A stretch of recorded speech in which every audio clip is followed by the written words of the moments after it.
Meanwhile, everyone is touching me. 30 hands, 15 mouths on my body. It wasn't even me in that moment, it was like this other version of me.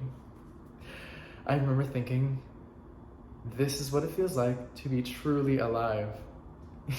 I start to get close. Meanwhile, I'm completely covered in sweat and lube, spit. Everyone is around me, encouraging me, demanding of me that I come for them. Standing over them, finally, I let myself contract into a tight little ball and I release myself. I had never come so hard or so much in all of my life. It was the closest I've ever felt to ecstasy. I was euphoric. I remember thinking, I want to always feel like I do right now. I want to live in this moment for the rest of my life. And then suddenly, a thought starts to form. Like Adam Lucas McDowell returning to this hot, sweaty body. None of those guys had been wearing condoms. Suddenly, I start to freak out. I sit down off the bench and make my way out of the room. Everyone is reaching for me, grabbing me. Suddenly, their touches felt like violations.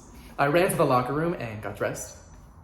Quickly, left with my clothes sticking to my body, covered in sweat and lube and spit. I smelled disgustingly.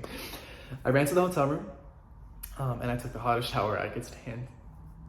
Scrubbed my body, and I cleaned everything off, and suddenly, I discovered I was bleeding. I could see it going down the drain. I got out of the shower and looked at my clothes, and there was blood all over my jeans and inside my underwear. I called my mom, telling her it was just one guy, and she took me to the hospital where I had to get my rapid HIV test. The results came back inconclusive, so I had to wait 3 days for the lab to reopen. It was Christmas, worst Christmas of my life, and 3 days later, my mom and I returned to the hospital, and they found the virus in my blood.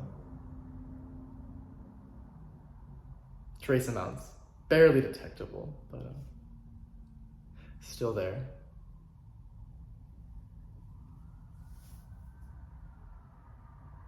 HIV positive.